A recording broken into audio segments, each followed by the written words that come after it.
रातों रात stock market से अमीर बन तो नहीं सकते, लेकिन अच्छे स्टॉक्स की सिलेक्शन करके स्टॉक मार्केट से एक अच्छी हैंडसम अमाउंट अर्न जरूर कर सकते हैं, और यही अर्निंग अमाउंट अमीर बनने का रास्ता बन सकते हैं। स्टॉक मार्केट में चाहे बिगिनर हो चाहे इन्वेस्टर, एंट्री के बाद सबसे पहला जो मुश्किल रास्ता होता है वो यही होता है कि स्टॉक्स की सिलेक्शन, कि आखिर कौन से स्टॉक्स सिलेक्ट किए जाएं और कौन से स्टॉक्स हाई रिटर्न दे सकते हैं, कौन से स्टॉक्स में हमें इन्वेस्ट करना चाहिए। तो आज ये थोड़ी सी कंफ्यूजन आपकी दूर होने जा रही है।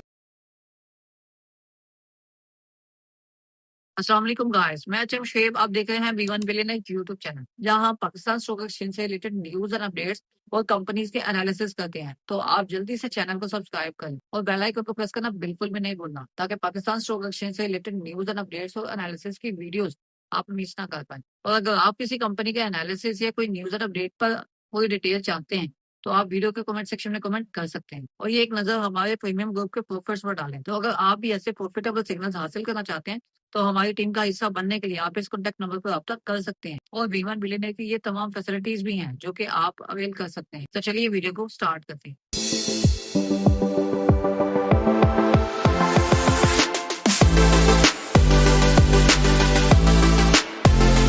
इस टाइम पर पाकिस्तान के स्टॉक मार्केट एक बुल रन में चल रही है। तो इस बुल रन में कौन से स्टॉक्स ज्यादा प्रॉफिट कमा के दे सकते हैं या किन स्टॉक्स में ज्यादा अर्निंग के चांसेस हैं, हम उन स्टॉक्स को थोड़ा सा डिस्कस करेंगे विद प्रॉपर रीजंस। तो देर किए बगैर सबसे पहला स्टॉक मैं अगर आपको बताऊं तो वो है सासगार। तो सासगार के स्टॉक की प्राइस आपके सामने है। नो डाउट कि ये थोड़ा सा एक्सपेंसिव स्टॉक है, लेकिन आपको चाहे थोड़ी अमाउंट में, लेकिन इसको लेना चाहिए। इसके लेने की सबसे मेन रीजन यह है कि इसकी जो ग्रोथ है वो कंटिन्यूसली चलती आ रही है। सिर्फ कुछ ही रुपीस पर ट्रेड करने वाला स्टॉक आज 2000 प्लस पर ट्रेड कर रहा है, और ये 2000 तक इसकी प्राइस आ गई है। कहीं स्टॉक रुकेगा नहीं, क्योंकि इसकी ग्रोथ भी नहीं होगी। अगर आप इसकी यूनिट्स की सेल्स देखें तो इसकी यूनिट्स की सेल्स भी कंटिन्यूसली इंक्रीज होती जा रही है। और इवन के लेटेस्ट डाटा के अकॉर्डिंग अप्रैल 2026 का डाटा देखे तो 2000 प्लस यूनिट्स की सेलिंग हुई। लेकिन अगर आप इसी तरह देखें मार्च में, तो मार्च 2026 में जो सेलिंग थी यूनिट्स की वो तकरीबन 1800 थी। और अगर आप 4-5 मंथ पीछे चले जाएं, तो इस कंपनी की जो सेल्स थी, नंबर ऑफ यूनिट्स थे जो सेल आउट होते थे, वो 1200 से 1300 थे। और एवन के कुछ ऐसे मंथ्स रहे जिसमें इसके नंबर ऑफ यूनिट्स की जो सेल्स थी वो 800-900 रहती थी। तो सासगार का ब्रांड हैवल अपनी कंटिन्यूसली ग्रोथ को दिखाते हुए एक प्रॉपर वे में चलता जा रहा है। और सिर्फ यही नहीं, बल्कि इनको जो न्यू मॉडल्स लॉन्च होते जा रहे हैं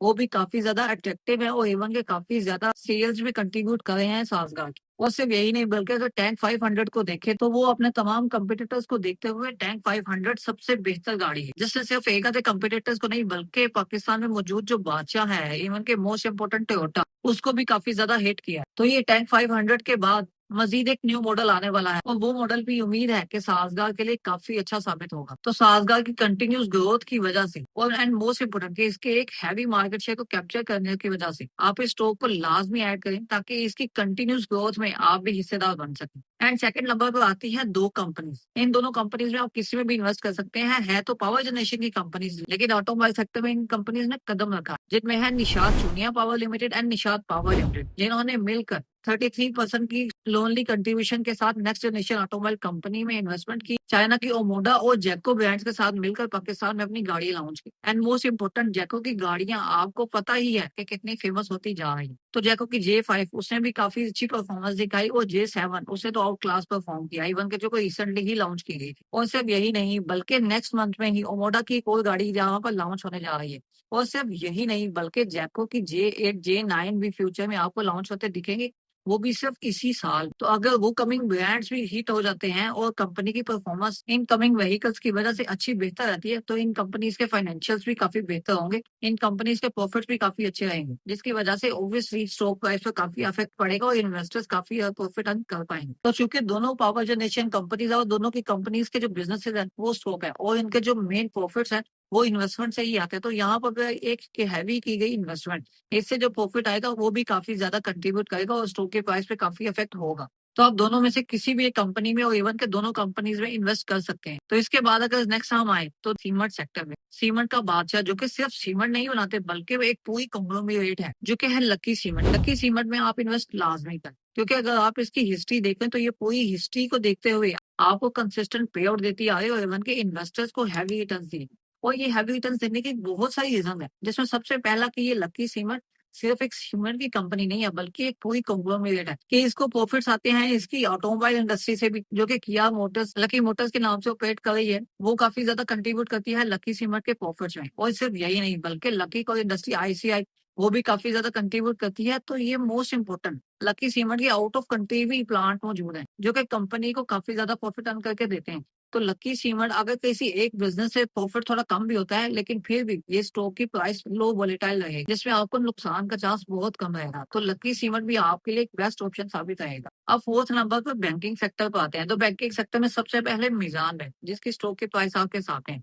मीज़ान बैंक कंसिस्टेंट ग्रो कर रहा है और इवन के इसके प्रॉफिटेबिलिटी रेशियो देखें, इसके मार्केट पॉइंट देखें, इसकी स्टेटमेंट्स को देखें, तो आपको कंसिस्टेंसी से ग्रोथ देखने को मिलेगी। और इसको चूज करने की रीजन सिर्फ इसकी ग्रोथ की कंसिस्टेंसी नहीं है, बल्कि ये first and biggest Islamic bank है। और इवन के इसके number of branches, number of employees all Islamic banking से काफी हाई है। और इस बैंक का तो मोड इसी वजह से इतना ज्यादा स्ट्रॉन्ग है कि इसको कोई इतनी जल्दी कम्पीट कर नहीं सकता। और सिर्फ यही नहीं, बल्कि इसकी ग्रोथ कंसिस्टेंट आप फ्यूचर में भी देख सकेंगे। और ग्रोथ के साथ साथ ये कंसिस्टेंट डिविडेंड पेइंग स्टॉक भी है। तो मीज़ान बैंक आपके लिए काफी अच्छा ऑप्शन साबित हो सकता है। और सिर्फ यही नहीं, अगर बैंकिंग सेक्टर के साथ साथ हम मीज़ान बैंक के अलावा बैंकिंग सेक्टर में दूसरे स्टॉक्स भी देखें, तो वो भी आप एक ऑप्शन के तौर पे रख सकते हैं, जिसमें सबसे पहला आता है बैंक ऑफ पंजाब।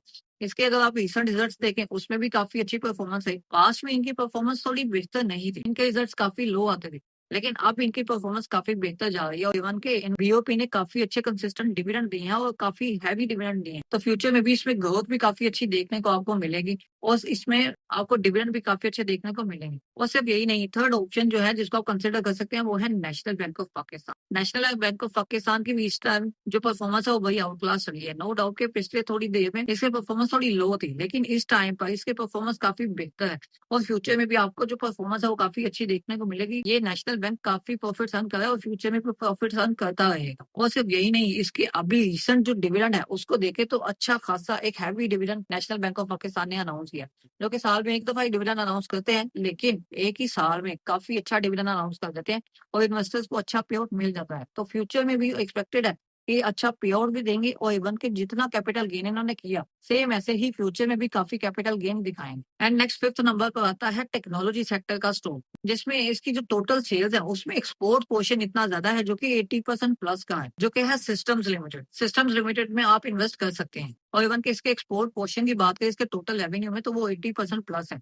और इसके जो टोटल एक्सपोर्ट्स हैं, चूंकि ये डॉलर बेस्ड है, इनको डॉलर में अर्निंग आती है, तो अगर रुपये डिप्रिशिएट भी करता है तो फिर भी इस कंपनी को फायदा होता है। तो ये सिस्टम्स लिमिटेड भी आपके लिए एक अच्छा ऑप्शन साबित हो सकता है। अब छठे नंबर पर आती है बहुत बड़ी कंपनी अपने सेक्टर की, और इवन के सिर्फ कंपनी नहीं, जिसने आगे एक्वायर भी किया, एक मर्जर भी किया, जिसकी वजह से पाकिस्तान के फर्टिलाइजर सेक्टर की सबसे बड़ी कंपनी बन गई, जो कि है फौजी फर्टिलाइजर। तो इस टाइम पर ये सिर्फ फौजी फर्टिलाइजर की कंपनी नहीं है।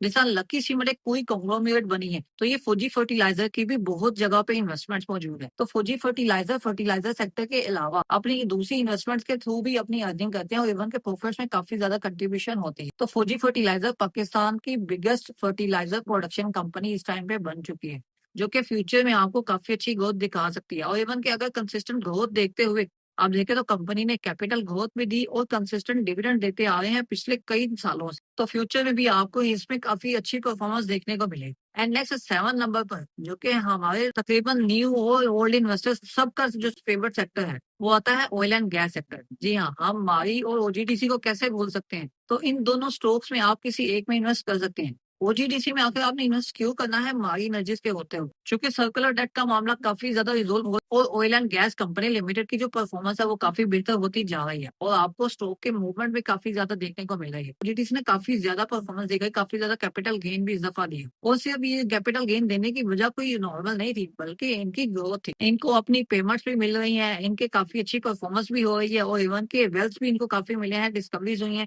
जिसकी वजह से इस कंपनी की परफॉर्मेंस काफी बेहतर है। और इवन के जितना ज्यादा सर्कुलर डेट का मामला सोल्व होता जाएगा, उतनी ही ज्यादा ओजीडीसी की परफॉर्मेंस बेहतर होगी।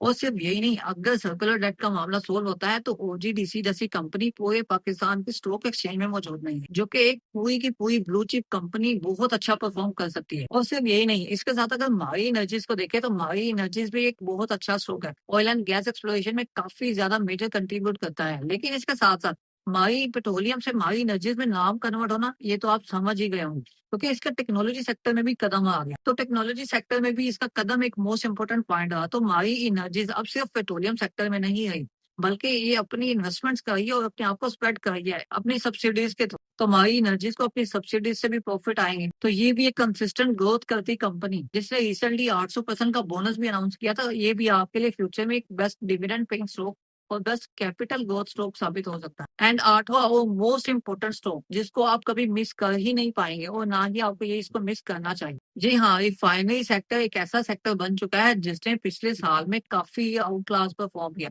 और एवन के पाकिस्तान स्टॉक एक्सचेंज का बेस्ट परफॉर्मिंग सेक्टर रहा। कोई सेक्टर के परफॉर्म करने की कोई बहुत सारी वजूहत नहीं थी, बल्कि मेन वजह गवर्नमेंट की पॉलिसीज का चेंज होना ही था, जिसकी वजह से रिफाइनरी सेक्टर काफी ज्यादा परफॉर्म करने लग गया। और रिफाइनरी सेक्टर में अगर हम कोई स्टॉक को सिलेक्ट करेंगे, वो होगा most efficient leader of the refinery sector, which is अटक रिफाइनरी लिमिटेड। नो डाउट के फ्यूचर में आपको अटक रिफाइनरी से भी मोस्ट एफिशिएंट एक कंपनी मिलेगी जो कि रिफाइनरी सेक्टर पर इसी वक्त भी पाकिस्तान स्टॉक एक्सचेंज में लिस्टेड है। लेकिन बात है अभी की, अभी आप अटक रिफाइनरी में इन्वेस्ट करके एक कंसिस्टेंट कैपिटल गेन और प्रॉपर डिविडेंड को अवेल कर सकते हैं। तो ये वो स्टॉक्स हैं जो कि आपको एक अच्छा प्रॉफिट अर्न करके दे सकते हैं, जो कि इस टाइम पर और फ्यूचर में जिस तरह के मार्केट का बुल रन ऑन ही रहेगा, तो उसमें आपको अच्छे हैंडसम रिटर्न्स दे सकते हैं। तो आपको क्या लगता है?